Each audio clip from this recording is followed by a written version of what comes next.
Welcome to UroChat. My name is Steve Cooper, and I have stage 4 prostate cancer. As you'll learn, I've had a long journey. But today, in our very first episode, I have the honor of sitting down with my actual urologist, Dr. Kevin Bigelow, who saved my life. Dr. Bigelow, thank you for being here tonight. Stephen, thank you for having me. Absolutely. So just to get us started, can you tell us about your upbringing and for us to get to know you better, where you went to school? Okay. Well, I'm a board-certified urologist. I started my education at the University of Chicago, where I did my undergraduate and I did my medical school there. At that point, I decided that I wanted to be a urologist, so I furthered my training at New York Presbyterian Hospital Cornell, which is in New York City, and I also did training at Memorial Sloan Kettering while I was there. Upon completion of my urologic training, I then came straight out to Arizona, and out here I do general urology, but I generally specialize in urologic oncology, and what that means is I specialize in the treatment of urologic cancers of the genitourinary tract, of which prostate cancer is by far and away probably one of the most common cancers that I treat, and something that I specialize in greatly, as it is something that unfortunately we see a lot of in men of all age groups. Fantastic. When you were in medical school, is that when you decided to go into urology? And if so, what was it that drove you to want to study and practice urology of all the fields out there? It's an interesting question. When I went to medical school, I kind of always had in my mind that I wanted to do some type of surgical practice. And in medical school, you get really exposed to a lot of different things. What struck me about urology that I really enjoyed was the fact that it was a diversity of surgical procedures that could be done, but you also weren't just a surgeon. Urologists spend actually quite a bit of time, not just in the operating room, but also in the office, in the clinical arena, seeing patients and managing them in even non-surgical ways. And I actually really appreciated that. I felt that urologists, rather than just doing a surgery and then not seeing their patients again, actually could develop long-term relationships with patients, and so they could see them. And it's very true in my practice. I see patients for not just, here's your surgery, we're done, but I actually see my patients through diagnosis, surgery, treatment, and then for years of follow-up. And that's something that actually really appealed to me, that I learned very early in medical school, and something that actually ultimately is the reason that I actually became a urologist. And you started your own practice, correct? I did. I came out here in Arizona. Initially, I was with partners. I did have some partners, and I think in surgery in general, okay, it's never just a one-man job, so to speak. But eventually in 2011, okay, I did, with another partner of mine, kind of created this current practice that we have, with the idea of providing, obviously, good general urologic care, but my focus, again, has predominantly been urologic oncology. And so I see patients from all over the East Valley and all over Arizona and even out of state that have all ranges of urologic issues, but again, with the focus mainly being urologic oncology. Okay. So what I'd like to do now is, if you don't mind, talk about prostate cancer in general. What is and I think we should probably start at the top, what is the prostate, Dr. Bigelow? Okay, so that's a common question that I actually get from a lot of patients, is the prostate. And this is one that has a lot of misconceptions about it, because most men, they've all heard about it, but they seldom know what it actually does, what its function. And typically most men have some idea that it has something to do with urination and it has something to do with sexual function. The prostate is in all men a small organ that sits right underneath the bladder. Alrighty, it is actually a fertility organ by and large. The prostate is responsible for production of most of the ejaculatory fluid. So the prostate and seminal vesicles are the two structures that actually produce the fluid that a man ejaculates with. Why that's important is the sperm that is produced by a testicle, okay, would not actually survive and be viable without the fluid that's made by the seminal vesicles in the prostate. So greater than 60% of ejaculatory fluid is actually made by the prostate and seminal vesicles. So in young men, the prostate and seminal vesicles are absolutely essential for fertility, alrighty? And that's true even throughout as a man ages, but in most men as they age, fertility is not as important of an issue, okay? And so where it gets involved in terms of older men's health, or men's health as they get older and fertility is not an issue, is the prostate in general grows with age. Starting about the age of 40, we see a progressive increase in prostate volume. Now, that is kind of predetermined, already, and that's another thing that a lot of men kind of come in and ask me when we're talking about prostate growth. They'll say, doctor, what could I do differently? Did I do something to cause my prostate to grow? And in general, they did nothing. The prostate volume, the size, is all kind of genetically determined. It's much like the color of your eyes, the color of your hair, how tall you're going to be. The prostate volume is largely dependent upon your genetics and your genes. Okay? So for every man, even though the general trend is with time that it's going to get bigger, it does it to a different degree. Okay? And in general, the way a prostate gets bigger is something called cell division. It's prostatic hyperplasia, means the cells get bigger, and so the cells grow and divide, and so they get bigger. And therein lies some challenges and some of the problems in terms of the risk for developing cancer. Okay? We don't actually know why for certain prostate cancer occurs in some men and why it doesn't in other men. Okay? We know that there are certain risk factors for it. Genetics, it runs, so men that have a family history of it, they're at increased risk for it, but it's not a guarantee. We certainly know that certain diets, Western diets, have a higher risk for developing prostate cancer, although we could never pinpoint exactly what foods or what quantities. Alrighty? We know that certain races are at higher risk for prostate cancer, alrighty, than other races. For example, African American men are at higher risk for prostate cancer than, say, Caucasian men. And Asian men tend to have the lowest risk of prostate cancer. However, when Asian men move away from Asian diets and they adapt to more Western diets, their risk of prostate cancer actually increases and almost parallels the risk of prostate cancer in Caucasian and even some African American populations. So as far as the prostate itself, in terms of its growth over time and its transformation to cancer, there is no really definitive kind of smoking gun answer that says, hey, this is why prostate cancer occurs. If you do this or you don't do this, we can actually halt in its process, okay? And so it's one of the reasons why we tell men, because we don't have absolutely predictive models to say, hey, you're going to be a guy that's going to develop prostate cancer, you're going to be a guy that's going to be safe, we generally recommend that all men at some point in their life as they get older start seriously talking to their doctor about screening for prostate cancer. And how do we detect prostate cancer? Okay. Typically, alrighty, we use a blood test called PSA. Now, PSA is a protein. It stands for prostate-specific antigen. It's a protein made specifically by the prostate, alrighty?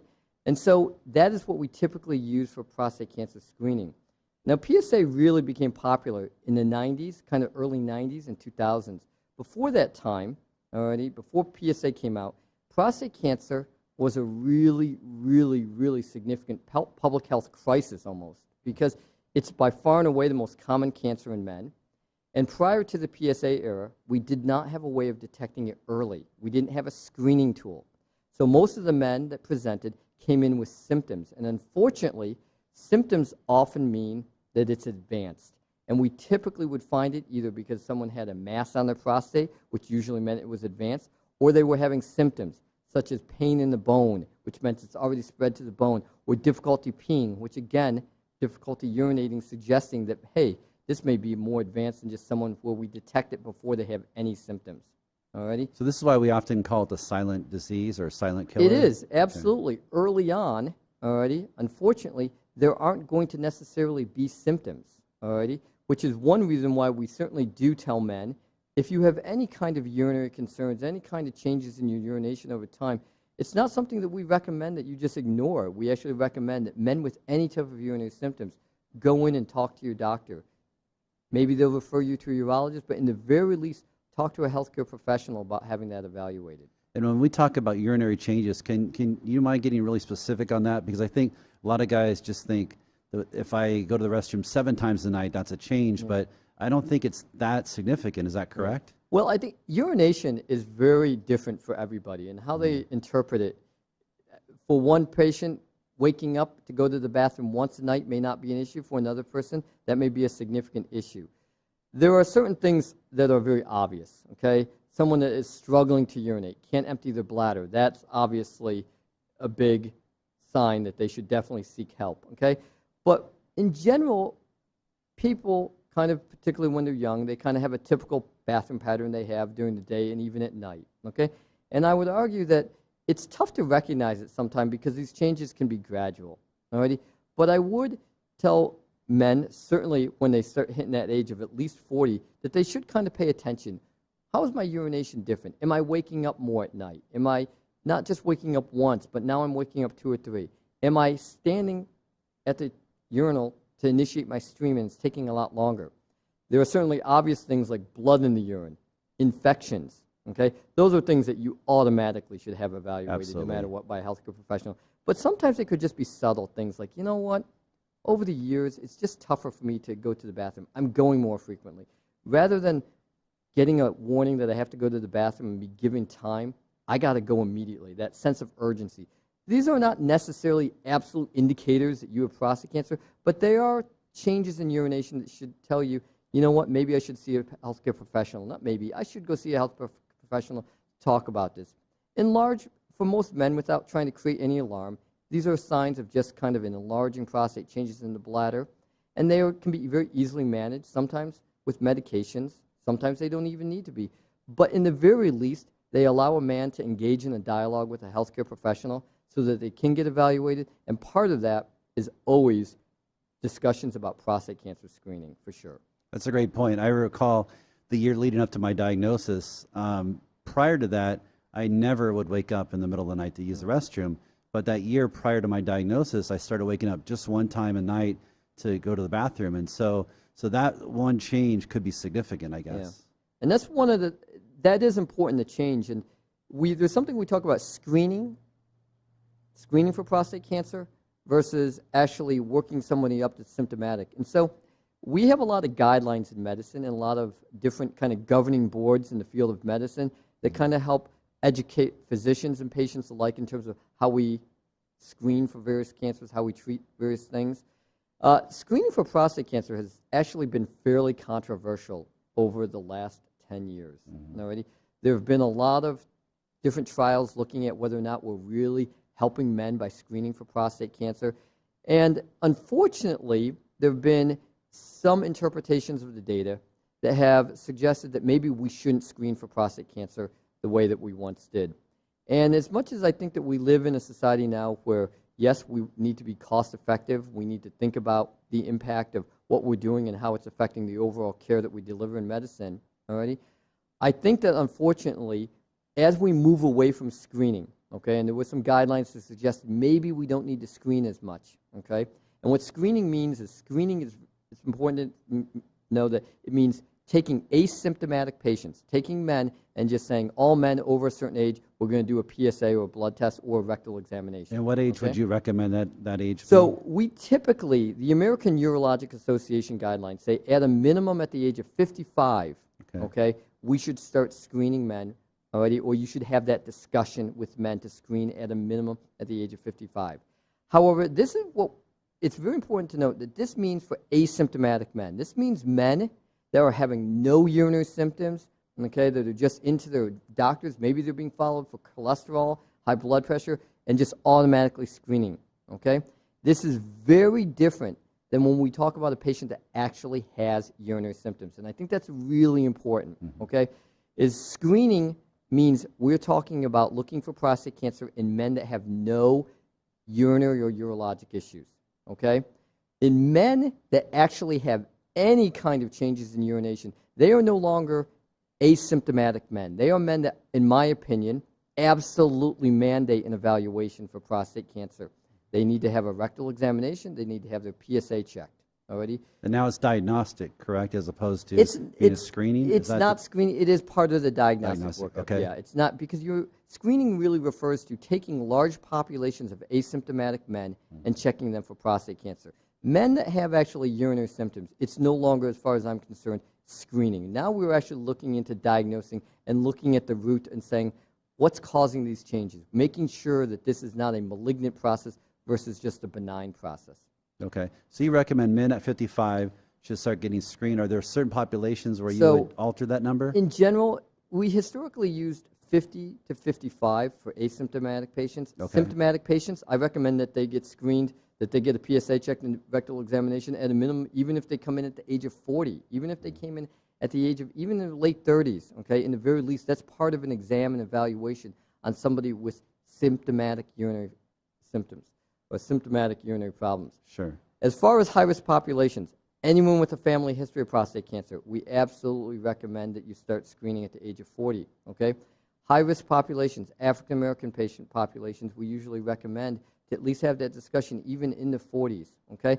And for a lot of patients that come in with urinary problems, if there's any abnormality on digital rectal examination, that definitely has to be worked up, okay? And that does include a PSA, and often results in discussion about proceeding forward with a prostate biopsy. Absolutely. And how about family history and maybe Vietnam veterans that may have been exposed to Agent Orange chemicals? So family history for sure, Yeah. okay?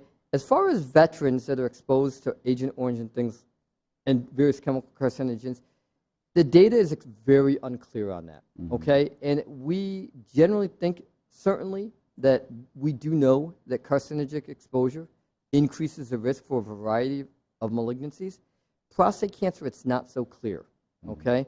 And so I think it's a discussion worth having, already, but it's not something that we can say definitively for every patient, absolutely, okay?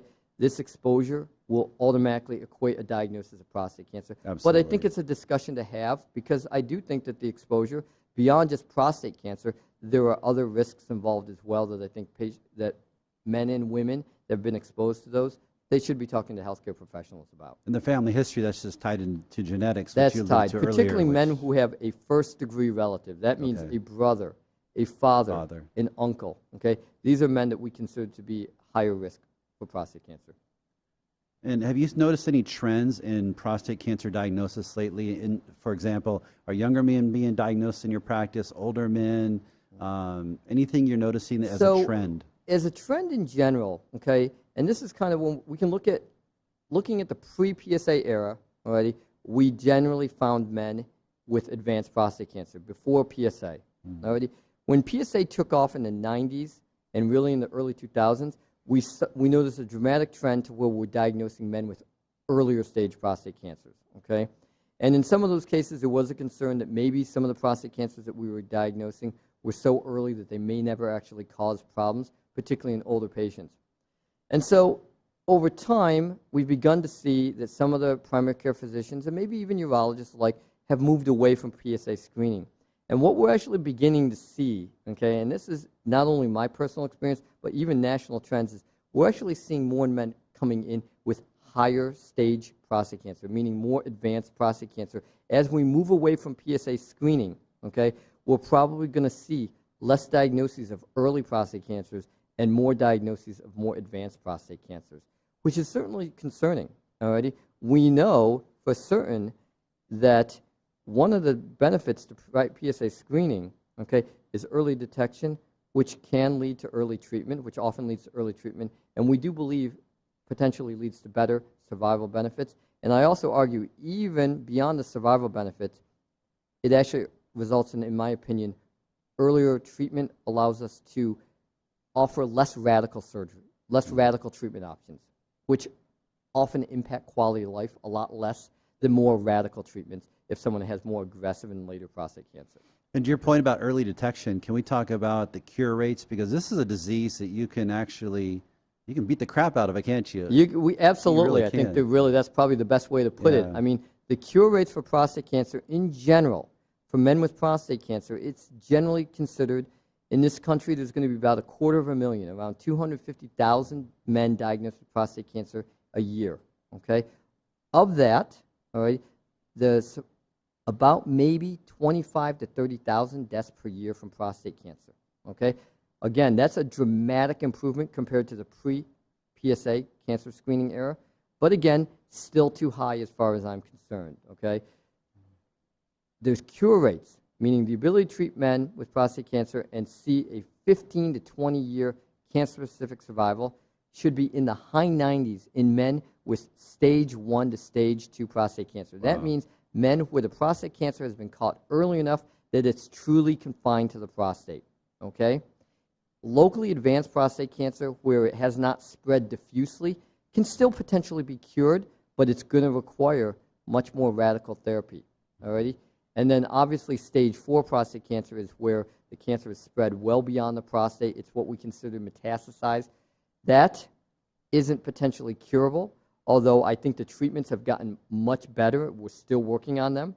And I think that I wouldn't say that we can't cure it, so to speak, but maybe we can't cure it, but we certainly can provide prolonged life and quality of life for even decades, quite frankly. Absolutely. And which for some men, particularly older men, that may be essentially the same thing as saying cure. For a man, say in his 70s, saying we can prolong your life for another decade or so, that may be the equivalent of saying you're cured of cancer. Shifting gears, can we focus on some of the current treatment options that you provide for prostate cancer and what you recommend? So treatment options really depends upon when we diagnose your prostate cancer and at what stage it is. Okay. Alrighty? So for early prostate cancer, when it's truly confined to the prostate, we actually talk to all patients about 3 options. We're going to tell patients the first option, if it's really early and what we call low risk, one of those options is active surveillance. We're going to watch it. Now, one of the things about active surveillance, we used to call this watchful waiting. And we moved away from that terminology because watchful waiting, I think, sounded too passive. And it kind of created this idea that watchful waiting means, hey, we're not really going to do anything. We're just going to watch it and hope nothing happens. Whereas that's really not what we're trying to do. Active surveillance means we're not going to pursue an immediate treatment, but we are going to follow this. And typically means we're going to check a PSA every 6 months. We're going to do a repeat prostate biopsy. But what we're looking for is making sure that your prostate cancer has no signs of progression. And again, this is only applicable to patients with very early low-risk prostate cancer. Alrighty? But for patients who either are not candidates for active surveillance or patients that just simply that's not an acceptable way to manage their prostate cancer, the standard of care treatment options have been surgery, which means a radical prostatectomy, and we'll kind of talk about that in a minute, the different approaches, versus radiation therapy. There are other treatment modalities that we would consider to be more experimental. They are going to eventually, I think, over the next 10 to 15 years, become probably a little bit more mainstream as we have more experience with them. One is called high-intensity frequency ultrasound. It is a local therapy for prostate cancer that is minimally invasive. It essentially involves sending in kind of high-energy waves into the prostate with the idea that we're destroying this prostate tissue. The reason I say it's experimental, it is not widely used in this country. There are FDA-approved HIFU or high-intensity frequency instruments, equipment available. But what we don't have is we don't have 15, 20, we certainly don't have 30-year data on this. And so when we talk to patients about their treatment outcomes or treatment for prostate cancer, in the very least, we want to be able to say, hey, we have 15 to 20-year data. We know that this therapy really is going to provide you cure over this duration of time. Otherwise, it really doesn't meet what we consider to be the burden of proof to say this is a standard of care. And that's also true of another treatment called cryotherapy. And that is essentially a therapy where we're freezing the prostate. It's kind of like freezing a mole off your skin with liquid nitrogen. We use something else called compressed argon gas, but long and short, we're freezing the prostate cancer and hopefully killing it. Okay? Again, for both HIFU and cryotherapy, there's some really good preliminary data, but that's really all it is. Okay? And so particularly, I would argue, in young men that come in with prostate cancer, I think to offer somebody what I consider experimental really doesn't meet the standard of care, and somebody that we're really hoping we need to provide durable cancer outcomes for decades of their life, those options really, as far as I'm concerned, I don't really recommend them. They are considered largely experimental. Well, and that's why I picked you as a doctor. I remember when we first met, you talked about, you know, we have to go aggressive. We're going to use all the standard modalities and treatment options that are available. There may be things, if we can kick the can down the road long enough, there may be new treatments that are available. But your point was we didn't have enough data collected at that time, right, to actually want to use that as a treatment option. Yeah, and in talking about, I mean, I know that you've talked widely and publicly about your cancer case. You're also a very young, healthy man, okay? And I would say this to all my patients that are diagnosed with prostate cancer in the 40s, okay? The life expectancy for most men in this country, in the absence of demonstrable heart disease, should be well into their 80s. So most men, as long as they remain in good health, they take care of themselves, they should have the expectation of living into their 80s, mid-80s, Alrighty? And so when I see a young man with prostate cancer, that's my goal. That's my goal, is to say, we need to make sure that we provide you a treatment that's going to give you the opportunity to live well into your 80s. Alrighty? And so when we talk about therapies for prostate cancer, that's one of the things I always judge. What I'm going to recommend to patients is based on what data do we have that we can accomplish that goal. Okay? And realistically speaking, as far as long-term data, looking at patients saying, hey, we have data that extends beyond 20 years, the only treatment modalities that we can really truly say we have large experience that we can offer that is radiation therapy versus surgery. Radiation therapy, I would argue, we radiate the prostate, and there's different forms of radiation that can be given. Already. We've got data. We know that over the first 10 to 15 years, radiation is very, very effective. Okay? Where it starts separating with surgery is really at that 20 to 25, and certainly anything beyond 30. We know that young men, so men who we're saying, we got to look at least 20, 30 more years of life expectancy, surgery is definitely superior. Okay? We don't have enough data with radiation, although I think radiation has changed over the years. It's gotten better and better. So the radiation that's been given in 2019 is way better than the radiation that was given in 2000. We have better targeting. It's more specific. We can give higher doses to the prostate, which allows us to more effectively kill the cancer without damaging adjacent structures such as the bladder. But with that being said, the gold standard has always been the radical prostatectomy. That means removing the prostate. Alrighty?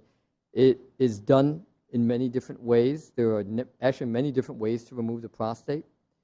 Traditionally, it was done through an open operation. This was a surgery that was developed over 50 years ago. It's evolved. It's much better than the way we did it, obviously, 50, even 20 years ago. Right. But it traditionally involved an incision where we remove the entire prostate. And that's a question I actually get from a lot of patients. Doctor, could you just remove the cancer and save most of my prostate? Alrighty? Find where the cancer is. And the answer to that is always no. Okay? One, for most men, particularly early men, prostate cancer, one, is microscopic, so there's really no way to localize it. And what's very true for almost all men, okay, certainly our more advanced prostate cancer, it's multifocal. And what that means is prostate cancer is not in one area of the prostate. It's diffusely spread out. And so even if you knew it was in one area, there's a very good chance that it's microscopically in other areas. And I typically see that in almost all of the prostatectomy specimens, meaning when the prostate's removed and we look at it under the microscope, it is almost never just in one area. Right.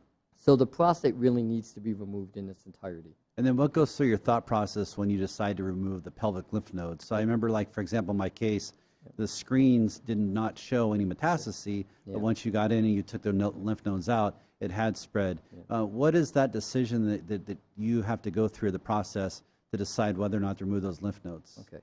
So that has to do a lot with staging a patient's cancer. Okay. And so when men come in, there's different types of prostate cancer. And more advanced cases, so cancers where we think that they're more significant, and that's usually based off the PSA, the physical exam, and it's definitely based off the biopsy. If we see a man where we think that they have more than low-risk prostate cancer, where this is something that we're more concerned about, we will typically do a staging evaluation. Alrighty? That traditionally usually composed of a bone scan and a CAT scan. Alrighty? And oftentimes, for a lot of patients, those tests will come back negative, which is good. Negative meaning there's no signs it's spread to the bone. Okay? The lymph nodes is tough because a lot of times with prostate cancer, alrighty, you may have microscopic disease in the lymph nodes, which you're not going to pick up on a standard CT scan. I typically will also order an MRI because I think it gives a much better resolution. It allows me to see the prostate, the bladder, the lymph nodes that sit around the prostate in much greater detail. Alrighty? And you're referring to the endorectal MRI, The endorectal MRI. Okay? Although I am sorry to say now that the MRIs are so good now that we don't actually have to use the endorectal probe anymore. There are That's 3 fantastic. So for all men, they don't have to worry about the probe anymore. We actually have better, higher resolution MRIs that allow us to visualize the prostate without having to do an endorectal probe. Oh, that's but great. essentially, I do the MRI, and what it does is it allows me to look at, do I see the prostate cancer spreading outside the prostate? Is it going into the nerve bundles? Is it going into the lymph nodes? Alrighty? And that's important to me because what I do in the operation I do is not kind of done on the fly. I use all of the biopsy information, the exam, and the MRI so that before I go into surgery, I know exactly what operation I'm going to do, and I can discuss that with the patient. So I typically do a lymph node dissection in all of my patients, even ones with low-risk disease, okay? In low-risk disease, the risk of metastasis is actually very, very low. It's about 1 to 2% at most. But still 1 to 2%. Exactly. Right. And if they do have metastases, you actually potentially could cure them with the pelvic lymph node dissection. And having done thousands of lymph node dissections, in my opinion, it doesn't add to the morbidity, and it doesn't even add that much time to the operation. So I think it really should be a standard part of the operation, and I think that most high-volume urologic prostate cancer surgeons would agree with that. Do the lymph node dissection. It provides an invaluable amount of information, and it's potentially therapeutic. In high-risk patients or patients with more advanced disease, it is mandatory as far as I'm concerned. Okay? It's not a complete operation if only the prostate and seminal vesicles are removed. The lymph nodes need to be removed. And I generally, with patients that have higher risk disease, will do a more extended node dissection. And what that means is typically with low-risk patients, we remove the lymph nodes that sit right adjacent to the prostate. They're called in the obturator fossa, meaning it's this area right next adjacent to the prostate. In patients with more advanced prostate cancer, we are going to remove more nodes. We're going to remove higher up in that lymph node chain to make sure that we really get an adequate sampling. And again, there is a potential therapeutic benefit to removing lymph nodes. Okay? We actually do find that patients with positive lymph nodes, where we've removed them, we still can potentially cure them having done the surgery, remove the prostate, and removing the lymph nodes. So for me, that's a standard part of the operation, but I use that staging workup to determine the extent, how much of it I'm going to do. So a takeaway that I have from our conversation so far is that there's really an art and a science to practicing medicine. Would you agree? Absolutely. There is an art and a science. I think the art, though, is how you communicate this with the patient.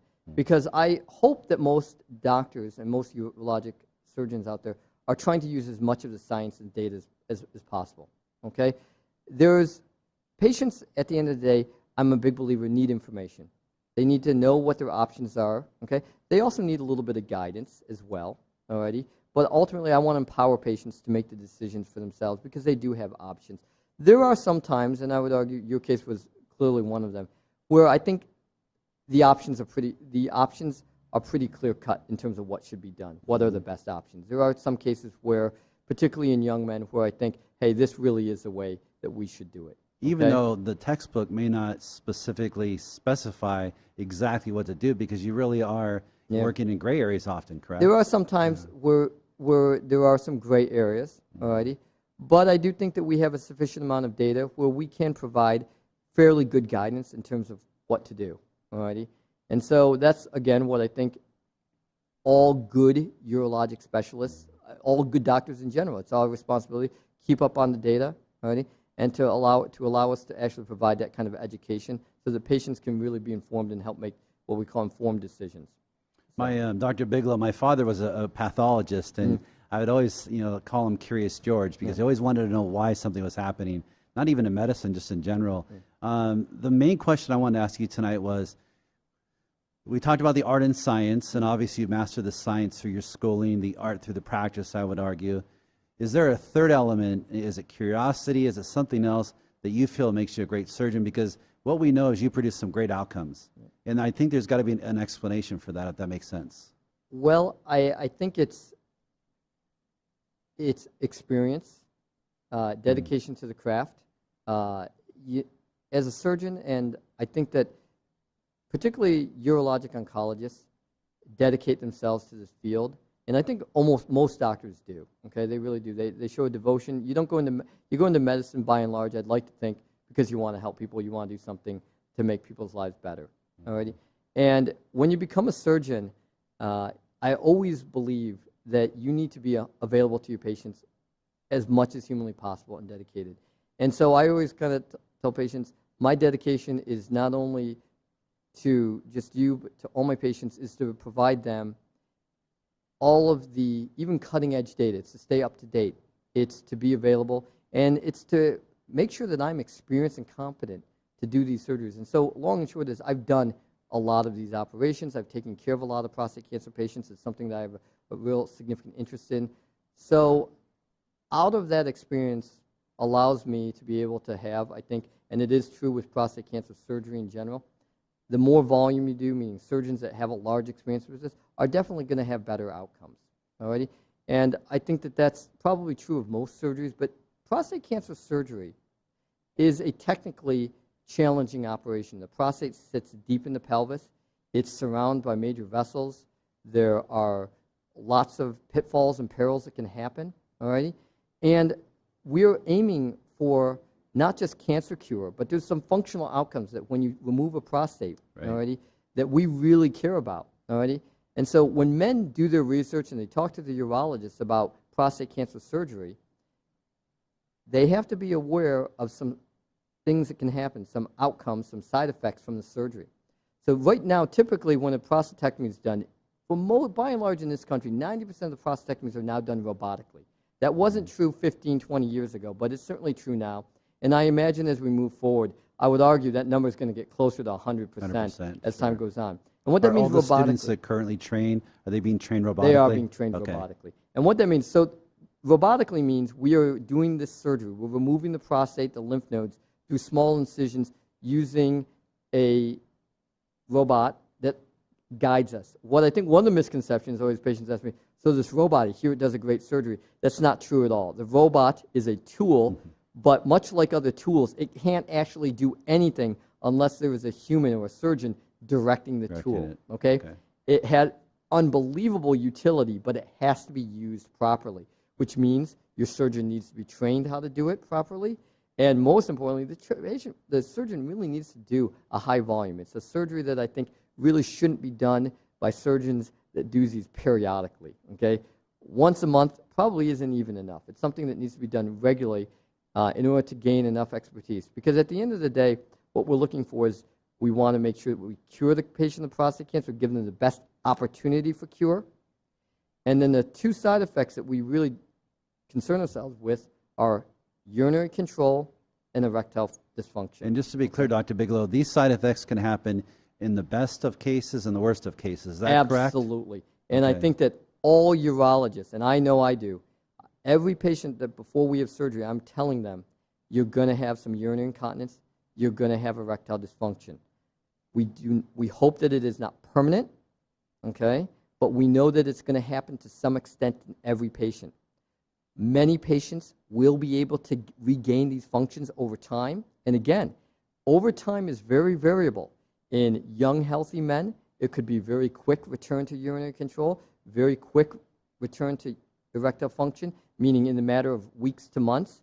But I would argue for most patients, that's the anomaly, okay? Most patients, urinary control can take several months, and it's not going to be every patient, all righty? Typically, when we kind of look at national data, and I even look at my own data, I'm going to tell patients 90 to 95% of the patients are going to get urinary control back within 1 year, okay?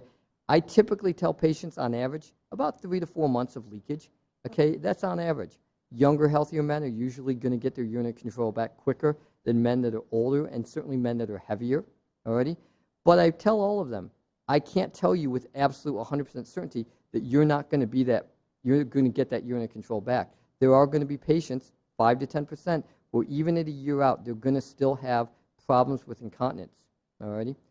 Erectile dysfunction, on the other hand, that's a much, I think, more complex story, alrighty? There are a lot of things that go into whether a man is able to regain erectile function, and I always kind of say age, health, their erections before surgery, what type of surgery they can have, and what I mean by that is during the operation, there are these nerves and blood vessels called the neurovascular bundles. They run along the back and side of the prostate on both the right and left side. If we're able to save those nerve bundles, we give you the best chance, we give a man the best chance at having erectile function. However, not in every patient can they be saved. As I kind of talked to you about earlier about the staging, we do an MRI, we have the biopsy results. There are certain patients we know that if we save those nerves, we may in fact leave cancer behind. I always kind of give the analogy of skinning an apple. The skin is the nerve that we're trying to save, but the fruit is the cancer. And if we have a really significant amount of cancer, when we try to save that nerve, we could leave little flecks of fruit on the skin, which in this case could be cancer. So that's a little bit science and a little bit art as well, to say to a patient, hey, listen, based on your biopsy and your MRI, I don't think that it's wise, or I do think, hey, we really can aggressively save those nerves. Sure. So what type of operation, the degree of nerve sparing, certainly will impact their ability to have erectile function. Alrighty? Now, there are a number of different kind of surgical outcomes that we've seen by various universities all over the country in terms of looking at regaining erectile function. Alrighty? We see it as high as some surgeons will report as high as 85%, some will report 60%, and we're talking usually return of erectile function within 2 years. Okay? What I tell patients is in the beginning, you're immediately going to lose it. Alrighty? It will come back, hopefully over time, but that will take months. Okay? And we hope to see return back within about 2 years. I tell patients realistically, you're probably never going to get to absolutely where you were before surgery. I think it's very rare to say, oh yeah, you're going to be 100% of what you were prior to your operation. What we'd like to see is that they gain enough that they can still have, already, they recover enough sexual function that they can still have a very meaningful, fulfilling sexual life. Alrighty? And again, I think that men do a lot of research, and that is a big concern.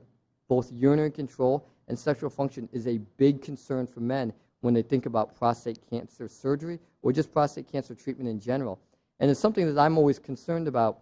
Do men, because they're worried about this, they've heard stories or they've met somebody that maybe didn't regain function well, does that prevent them from going to see their doctor to get care, to talk about it, because they never want to deal with that? And that's something where I think as urologists, we need to make sure that we do as much as we can for our patients, and that we educate our patients.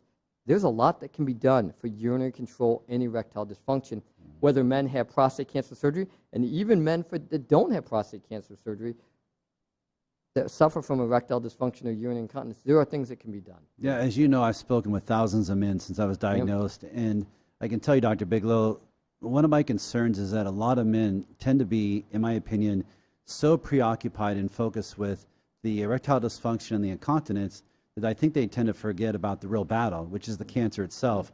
Do you see that, and is that a big challenge for you? Absolutely. I see that a lot. It's something that men, again, that's a huge component of quality of life, is sexual function and urinary function. However, what I try to emphasize with men you is that triage with me very clearly. Is they're not mutually exclusive. Right. Okay? Getting good cancer care, okay, or being screened for breast cancer doesn't mean that we, as urologists, and certainly I don't, forget about urinary function and erectile function.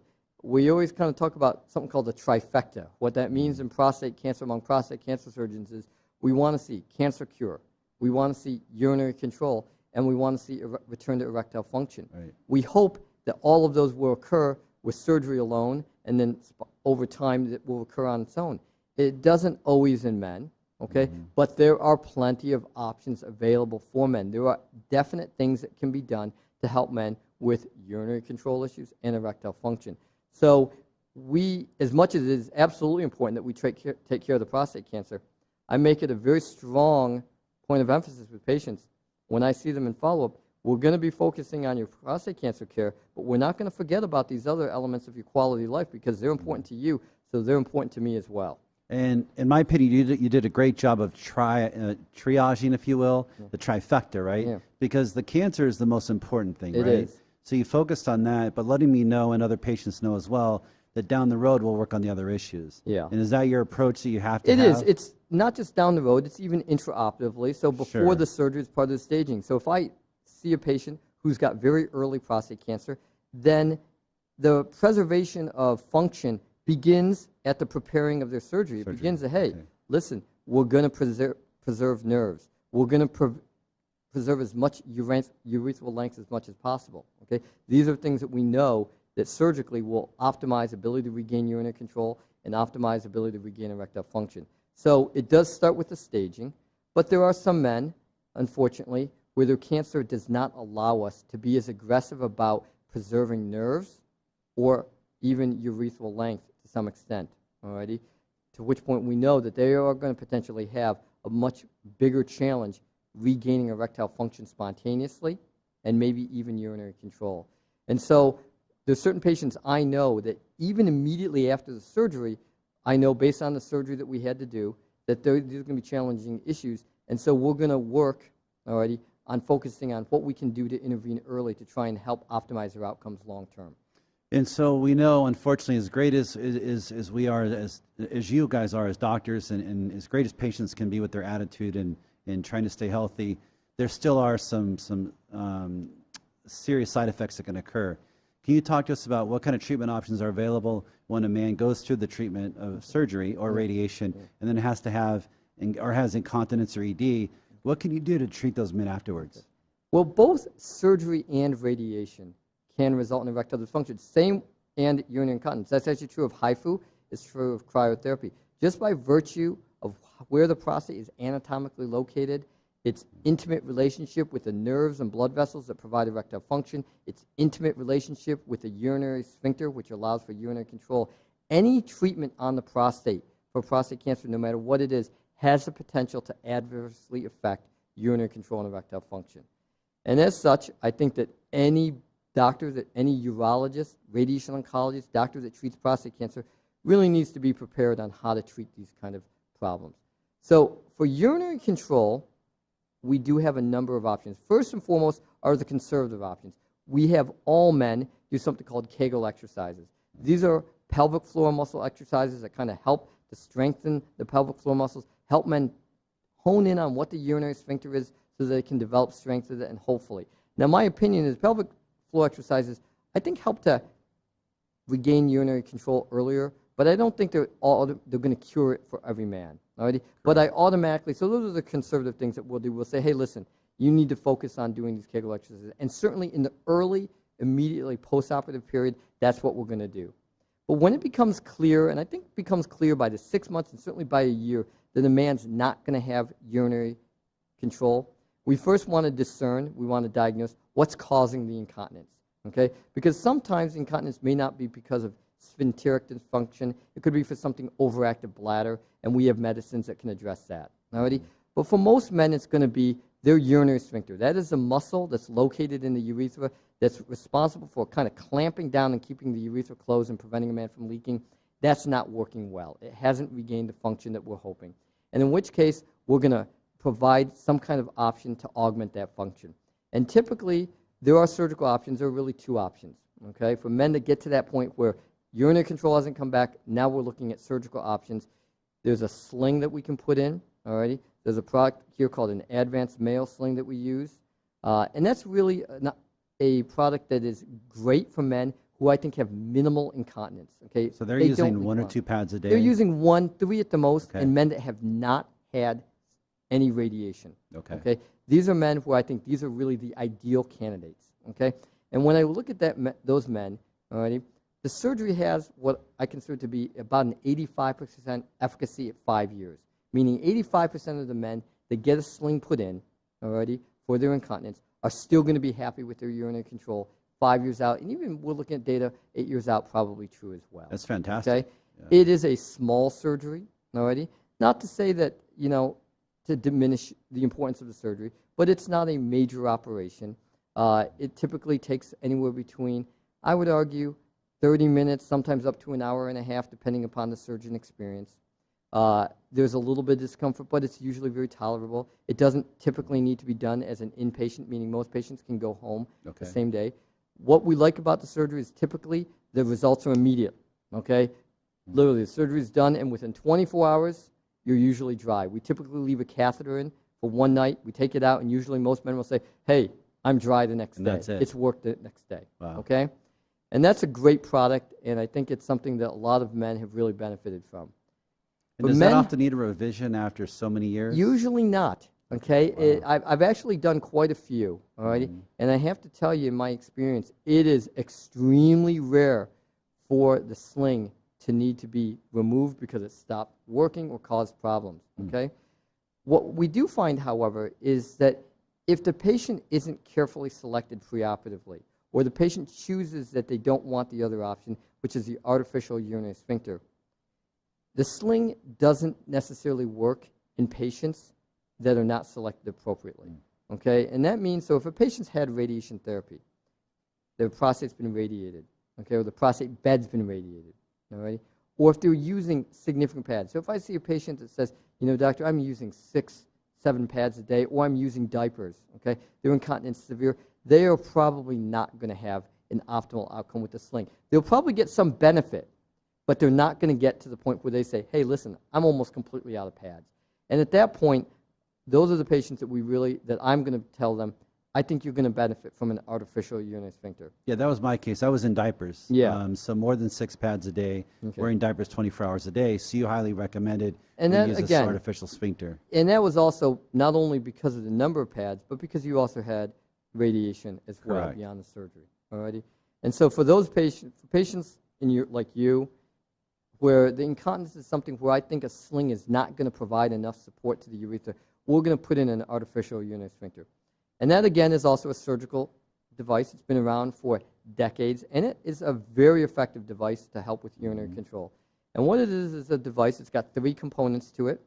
One is a cuff. A cuff is basically like a ring, and it's implanted around the urethra. And what this ring does is it literally closes, it shuts the urethra. It keeps it closed at all times, just like the normal urinary sphincter should do. The second component is a little pump that's put into the scrotum, because at some point, the urethra needs to open, or the cuff needs to open, to allow a man to empty his bladder and pee normally, okay? So the pump is a device that's put in the scrotum that a man can feel very easily that allows him to open up the device when he's ready.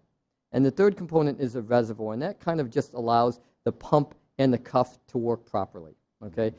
It regulates it, and that's put in the abdomen. And all of these are done through very small incisions. Again, takes about 45 minutes to an hour and a half, depending upon patient experience. A lot of these also can be done as outpatient, all right, which means they don't typically have to spend the night in the hospital. The difference with the artificial urinary sphincter in terms of immediately postoperatively is we don't actually activate it immediately, all righty? Unlike the sling where it works the next day, they're usually dry, the sling has already worked, okay? The patient doesn't have to do anything to activate or deactivate a sling. The urinary sphincter needs to be activated for it to work. And we typically allow the patient to recover, some swelling, discomfort postoperatively to resolve, and usually that takes about a month. And then at a month, we'll see the patient in the office, and we'll activate the sphincter, and we'll teach the patient how to do that. Before that, we actually give them information that allows them to kind of get some education on what it's like, what they're going to be looking out for, what they're going to be using. And then at about the 4-week mark, we'll activate the urinary sphincter in the office. We'll teach the patient, make sure they're comfortable. And at that point, then they will hopefully, and they usually are, will immediately notice a significant improvement in their urinary control. I often joke, you know, that the greatest day of my life was when I married my wife. The second greatest day was when you activated my artificial sphincter. Literally, I was dry. I mean, I was in tears because I had been wearing diapers for 3 years. Now you activated the sphincter, and I was no longer leaking. Yeah, and it's an incredible device. Yeah, that's the case for a lot of patients. The satisfaction rates with both the sling and the urinary sphincter are extremely high. And I think it speaks to the fact that the products work well, but urinary control is an essential component to men's and women's health, for that matter, that we kind of take for granted. And when it's not there, it's a major deterrent in the overall quality of life. It really, really adversely affects just how happy, daily function, what you can do, how social you're going to be. If you're having to worry about leakage, it really impacts the things you can do. So when you change that and you're able to make that significantly better for a patient, it's just a dramatic improvement. They're so much happier. Absolutely. Well, Dr. Bigelow, we've covered a lot of things today. Anything that we haven't covered that you'd like to add before we wrap things up tonight? No, I think we covered a lot. I think, though, again, what I always kind of reiterate to all men and women, quite frankly, because actually, believe it or not, as much as we're talking about a men's issue, a lot of times when I see patients, male patients that come in, they're coming in with their wives, and a lot of times they're coming in because of their wives. I've always found that wives are actually some of the best assets in men's health because they really are strong advocates for their husband's care. Alrighty? It's important. Men, engage with healthcare professionals. Don't ignore urinary symptoms. Don't think, this is probably just part of aging. If you're noticing it, talk to a healthcare professional. So stay involved in your healthcare. Okay? The other thing is don't let fear prevent you from seeing healthcare professionals, getting treated. Alrighty?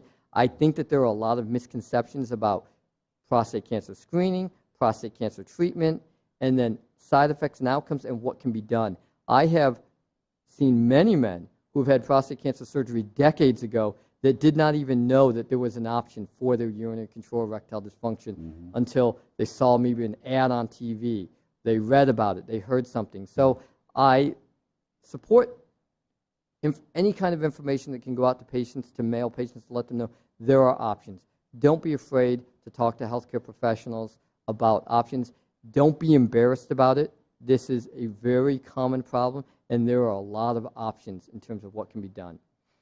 Well, again, thank you, Dr. Bigelow, for your time, and thank you for saving my life, and we're glad to have you tonight. Thank you. Stephen, it's great to see you, and I'm glad that you're doing so well, and thank you for having me. Thank you so much.